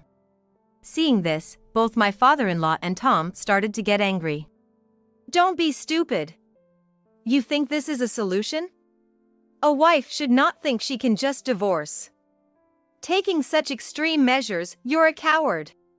My father-in-law yelled, while Tom, looking annoyed at me, followed. "We haven't even had a proper discussion yet. Can't you be a bit more rational? This is why I hate it when women can't have a logical conversation." They continued with their snide remarks, trying to destroy the family, huh? So arrogant, not caring about the place or situation. They said they wanted to discuss, but it was clear they weren't in a state to have a reasonable conversation. I had already given up on talking and was only focused on getting Tom to sign the divorce papers. But it wasn't just their terrible attitudes that led to this. "I have something to ask your mother," I said, pulling out my smartphone to show a video. My mother-in-law's face, who had been quiet until then, visibly changed upon seeing the screen. It was no surprise she recognized the content. It showed her opening drawers in my room. Since I had started refusing to do chores at their house and limited my interaction, I noticed items gradually disappearing from my room. The drawer contains a large box for antique jewelry, which was the conversation starter between my husband and me. I purchased them for their design, so overall, they are not very expensive, but some are valuable enough to be kept under lock and key. Stolen were not only the visibly expensive pieces of fine jewelry, but also several antique rings and accessories. And then, the contents of the locked box. Each item is a treasured part of my collection, and the realization that someone has been breaking into my room sends a chill down my spine. I considered the culprit, but it seemed unlikely that my husband would target the antiques for monetary reasons. The prices vary, and since my husband, with whom I share household finances, has never reprimanded me, I've been freely collecting them. He knows I've been buying mostly inexpensive items. However, the disappearance of the jewelry with gemstones clearly indicates the motive was to cash them in. Could it be that someone was let into the house while I was away? Realizing someone had been entering my room, I bought a small camera and placed it hidden in the room. After setting it up hidden in the shadow of the furniture, it captured the culprit's image within just a few weeks. At a time when no one was supposed to be at home, the person who appeared in my room was my mother-in-law. Someone could enter without my knowledge only if my husband had lent them the key or given them a spare, most likely. My mother-in-law used it to target the times the house was empty, stealing small amounts of precious metals from the jewelry box. When I confronted her with this undeniable evidence, she turned pale and exclaimed, "I've already sold them, I can't give them back." My mother-in-law became frantic and almost in tears, not knowing if the items had been sold to someone else. When I said, "I will claim damages corresponding to the value," she shrieked, "That's a lie. No way." Although my collection was mostly inexpensive, It included some pieces from reputable stores. Among the stolen items were these high-end pieces. Probably, the locked and carefully stored items caught her eye. And their cash value must have been substantial. But this meant the claim amount was in the tens of thousands of dollars. An amount she couldn't afford as a homemaker. My father-in-law, trembling with rage, glared at me. Without reprimanding his wife for the theft, he suddenly snapped, "Don't mess around. You're going to sue over this trivial matter? If you've married into this family, you should listen. Instead of dressing up in toy-like trinkets, why don't you work on yourself more, maybe lose some weight?" My father-in-law, red-faced and yelling.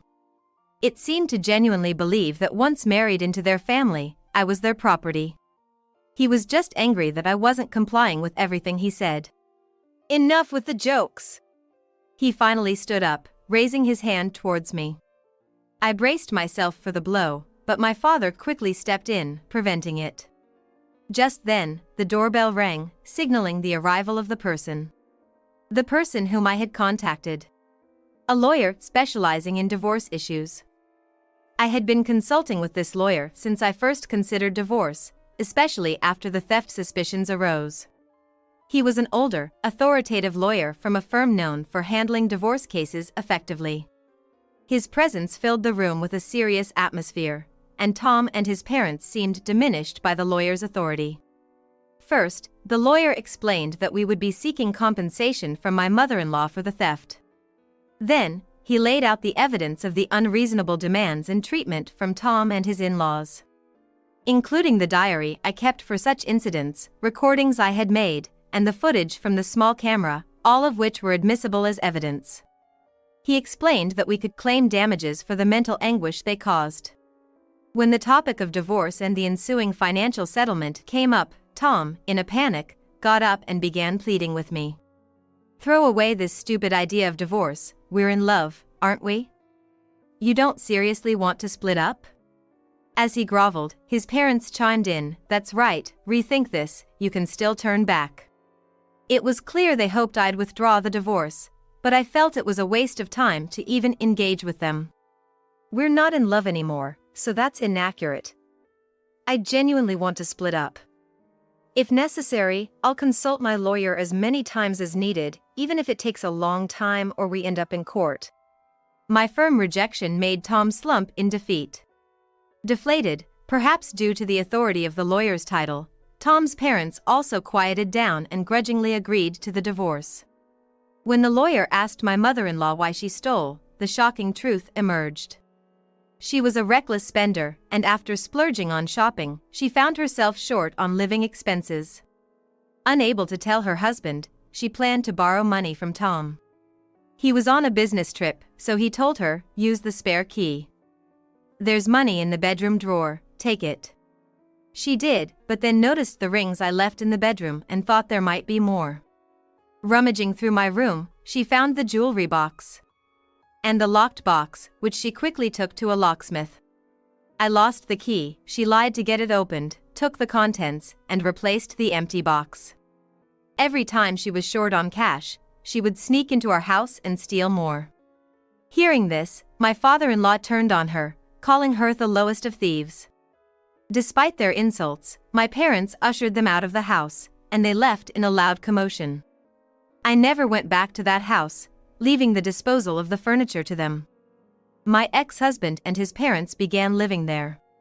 But due to the financial claims I made, they couldn't afford to pay, and the house and land were eventually seized. I heard from neighbors they moved to a small apartment and lived poorly. However, my ex-husband told me that his father had been leaving all the housework to his mother, burdening her and then blaming her for the theft, causing her to run away with most of the family's money.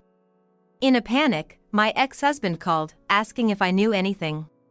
I had no contact with her, so I advised, "You should file a missing person report," and hung up. The two left behind did indeed report to the police. My mother-in-law is being searched for as a missing person, but so far, she hasn't been found. There's been no word from her, but I wonder if she will eventually be returned to my father-in-law and ex-husband. It seems that they are constantly bickering and fighting with each other now that they have no one to take care of them. Even at the company, I hear rumors about my ex-husband Tom, who is in a different department. Due to the significant decrease in his living standard, he's making more mistakes at work and his performance in the sales department has plummeted. Since he used to get work by being nice to everyone, his mistakes and missteps with clients have led to his reassignment to a less desirable department, famous for grueling tasks like telemarketing. He's becoming increasingly exhausted. Moreover, after committing a major mistake by sending confidential company information in an email to a client, he completely lost his footing.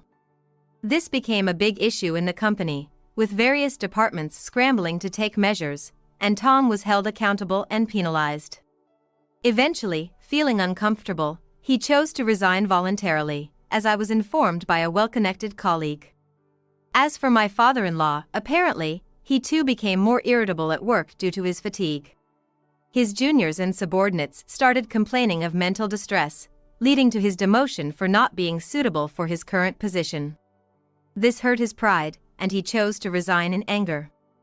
Given his reputation, re-employment was difficult, and later on, Tom tearfully contacted me, saying, "We are living off our savings. Can you help us?"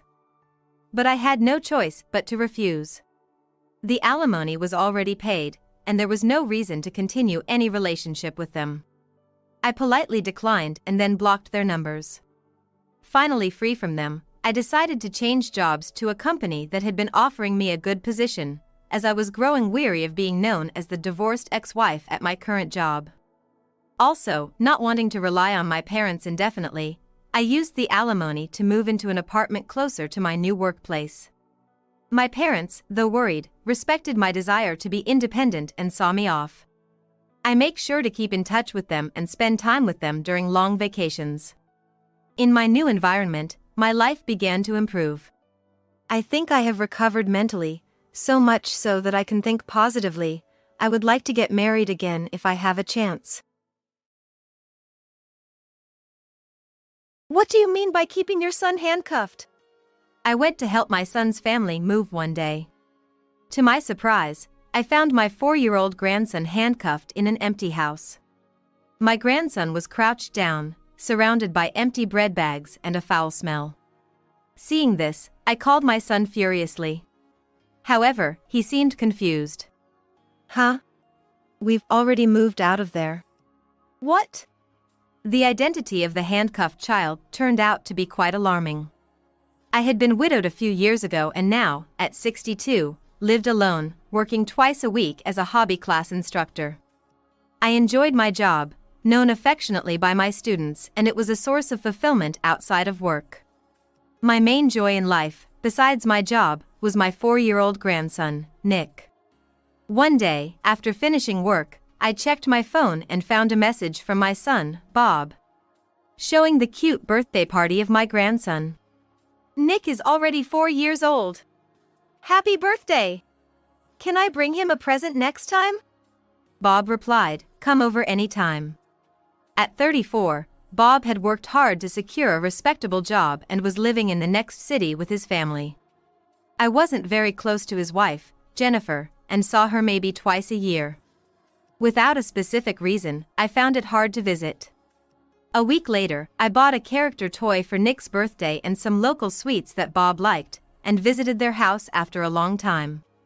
As I opened the door, Nick ran towards me, his face lit up with joy. "Grandma." I was delighted and hugged him. It was your birthday, wasn't it? Happy birthday! Then Jennifer came and took Nick away from me. "Nick, let go." "Hello, Emily, thank you for coming today." She smiled, but her words felt cold. "Jennifer, I'm glad to visit." "It's been a while, Bob." Pretending not to notice her attitude, I went to the living room and handed Jennifer the sweets and Nick the wrapped toy.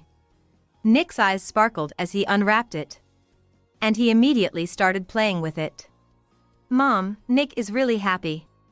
"Thank you." "That's fine. I don't see him often, so it's the least I can do." After that, we were having a light-hearted conversation, watching my grandson play happily, when my son's phone rang. He said, "It's a work call, I need to step out for a moment," and left the room. Bob is still busy, isn't he? Jennifer, you're doing a great job with Nick. I tried to talk to Jennifer, but she looked stern and was glaring at me. Emily, please don't give Nick character toys. She said this coldly, without expression. Why? Last time I saw him happy with this character on TV. You don't understand. We're focusing on educational toys so he can follow in Bob's footsteps. This kind of toy is a bad influence. Jennifer frowned unhappily, and I felt dejected. "I'm sorry, I didn't know." But she continued to criticize. "And these sweets too. They might be fine for Bob, but I'm careful about Nick's diet. They have additives." "Okay, I'll remember that. I'm sorry." Bob returned, and Jennifer's mood instantly changed to a cheerful demeanor. Even as we continued talking among the three of us, I couldn't help feeling a bit uncomfortable. So I decided to leave early. As I was leaving, Nick waved, saying, "Grandma, come again." Jennifer gave me a strange smile. Bob and Jennifer met at a speed dating event and married quickly. I was worried about their rushed relationship, but they seemed happy. Jennifer mostly raised Nick alone, and I was grateful for that. Still, her occasional sharp comments weren't new. She must care about Nick. Perhaps Jennifer, being estranged from her own family, was opening up to me in her way. I chose to see it positively. It happened some time later. I bumped into Jennifer and Nick while out shopping in town on my day off. "Oh, Jennifer, what a coincidence. Is Bob at work today?" "Yes, he's away on a business trip." Jennifer's face seemed slightly strained as she answered. "Where are you two headed?" "Well, we're going to the department store downtown." I was headed to the same place and offered, "If you're buying something for Nick, let me chip in. Can I come along?" Suddenly, Jennifer's expression changed, and she snapped at me. "Hey, Emily! Stop it. It's presumptuous of you to just tag along." "I was just..." "Don't be so overbearing.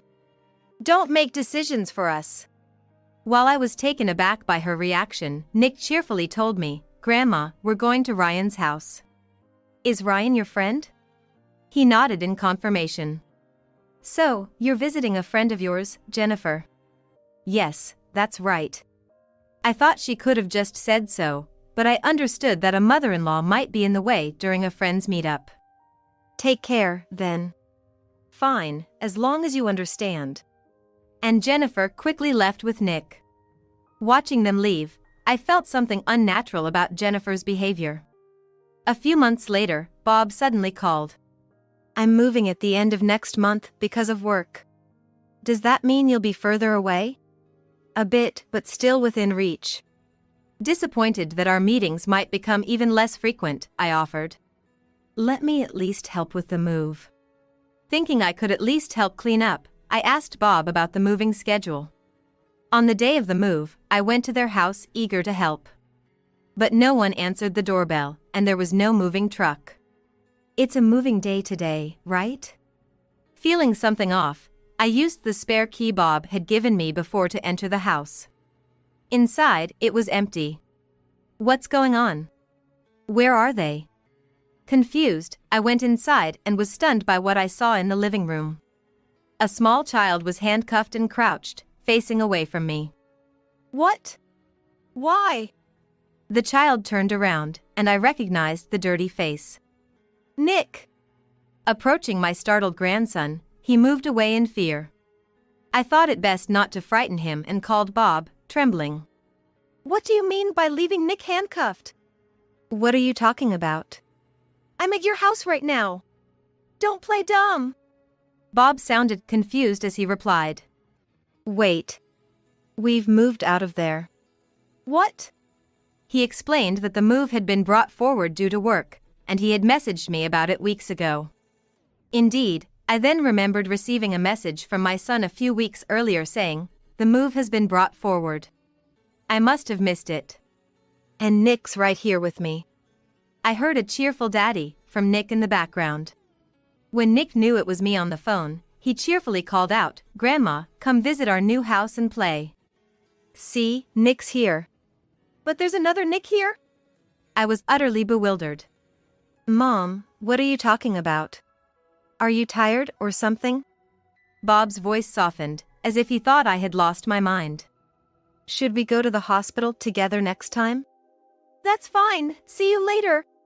I abruptly ended the call with my son to gather my thoughts and took a deep breath. But, indeed, there was a boy handcuffed right in front of me. If Nick is somewhere else, then who is this child in front of me? I looked closely at the child's face again. On closer inspection, he resembled Nick but seemed slightly older than my 4-year-old grandson. What's your name? How old are you? The boy with vacant eyes remained silent, simply spreading his palm out, perhaps indicating he was 5 years old. One of his hands was handcuffed, and the other end was attached to the kitchen sink pipe. He couldn't go anywhere. Nearby, there were empty bread bags and a container resembling a dog's water bowl, creating a bizarre scene. This is terrible! The child seemed to be wearing a diaper, and there was a foul smell around. I took photos and videos of the scene, then immediately started to unlock the handcuffs. Hold on, I'll get these off you. The child, initially frightened, seemed to realize I meant no harm and quietly watched me. He was obedient and watched what I was doing. The handcuffs appeared to be fake, difficult for a child but manageable for an adult to unlock. You're safe now. Why are you here? As I freed the child from the handcuffs, I offered him the food and drink I had, continuing to speak to him. However, he remained silent no matter how much I asked. Just as I was considering calling the police, he finally spoke. Mommy told me to stay here. He said that he had been living with his father until a week ago when his father suddenly disappeared. Then his mother appeared, brought him here in the middle of the night, handcuffed him, and left. She returned only once, leaving some water and food. It's cold here, I'm hungry, and I was scared of being alone. I couldn't help but hug the tearful, pitiful child. How could a mother do this to her child? Doesn't she have a heart? Who in the world does this? As I trembled with rage, the child finally revealed his name. So that's how it is. With shaking hands, I took out my phone again and made a call. After explaining the situation, the person on the other line was speechless but promised to come right away. Later, I took the child to the hospital. The next day around noon, I was hiding in a certain place. Soon, I heard the front door unlock and footsteps approaching. I brought food. A woman holding a supermarket plastic bag entered the living room of the house where I was waiting in a closet. I was quietly observing the situation from inside the closet, holding my breath. But the living room was empty except for the handcuffs. Seeing this, Jennifer's face turned pale. Hey, Ryan! Where are you? Answer me! Yes, the boy's name was Ryan. The same friend my grandson had mentioned visiting before. And his mother was Jennifer, my daughter-in-law. Ryan had told me everything. That's why I was waiting in my son's old house, expecting Jennifer to bring food today. Jennifer seemed to be frantically searching the house, opening doors loudly. Ryan isn't here anymore. Emily, what are you doing here? Jennifer, startled to see me revealing myself in the living room, looked as if she was about to collapse. I found the boy. He's been taken to a proper place for protection. Realizing her actions were discovered, Jennifer clicked her tongue and appeared to be deep in thought. Why did you do this? Tell me the truth. Speaking gently to avoid upsetting her further, she suddenly started crying. Actually, before I met Bob, I was in a relationship with a man named Matt and had Ryan out of wedlock. Jennifer spoke, looking down, seemingly in pain. But Matt was abusive, and we split up. That must have been hard. What happened next? In the end, Ryan was taken in by Matt. I didn't want to let him go, but I had no income, and Matt forcefully took him away. She struggled to speak, evidently pained by the memory, but continued. Even after marrying Bob, I would often visit Matt's apartment because I was worried about Ryan. The day she said Nick was playing with his friend, she was actually heading to Matt's apartment. She arranged for Nick and his friend to meet regularly, giving them a chance to play together as brothers. It's sad for both being only children, so I thought it was better this way. Yet, a week ago, after Matt contacted Jennifer, he disappeared. His apartment was vacated, leaving Ryan with nowhere to live. She brought Ryan to this house, which still had a contract until the end of the month.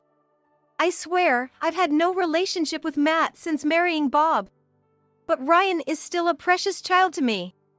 As I listened without responding, she looked up at me with tears in her eyes. But I couldn't jeopardize my family with Bob. You're a mother, you must understand. Jennifer collapsed on the floor, crying.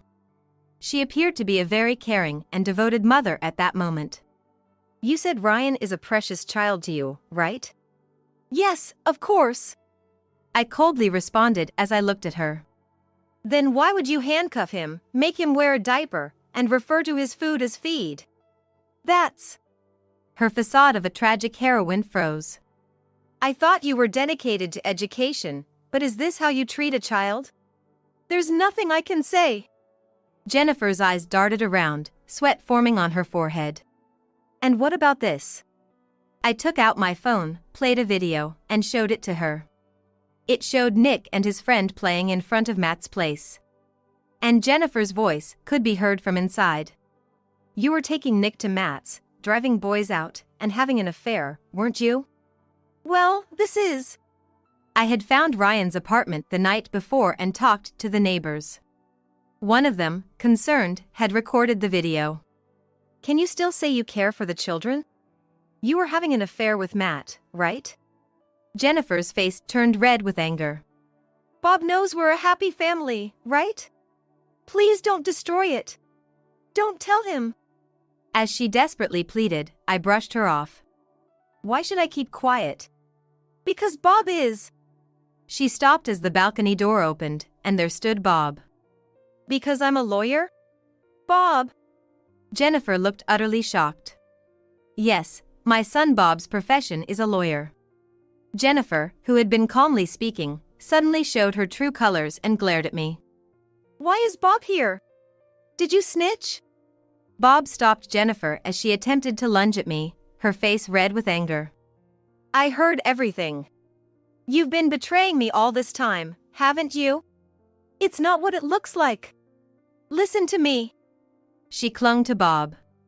Matt is a good-for-nothing. I was deceived by him. In her panic, Jennifer blurted out something outrageous. The only thing good about him was our physical compatibility.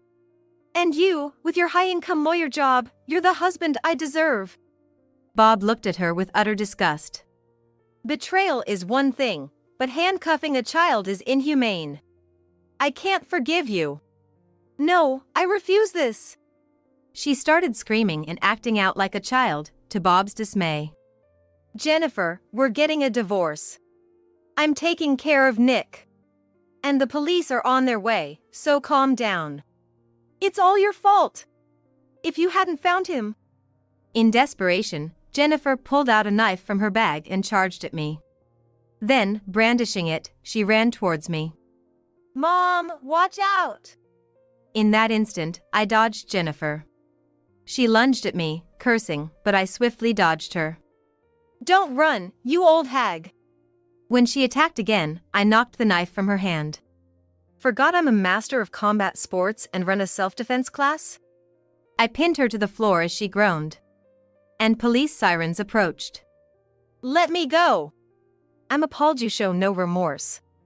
Pay for your crimes. Ignoring her screams, I kept her pinned down. The police arrived, and she was taken away, screaming. Bob and I watched silently. Later, I submitted the evidence to the police. Jennifer had brought other tools to harm Ryan. I was wondering what he was going to do after the handcuffs, but I was horrified when I learned from the police that she had even thought about that. She was arrested, and Matt was interrogated.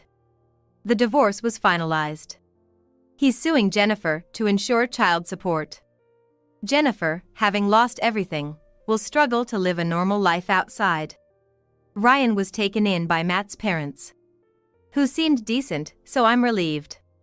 As for me, I moved in with Bob to help raise Nick. He was initially wary of the change but soon warmed up to me, and I'm teaching him combat sport. I plan to continue staying strong and energetic to watch over my grandson's growth in the coming years.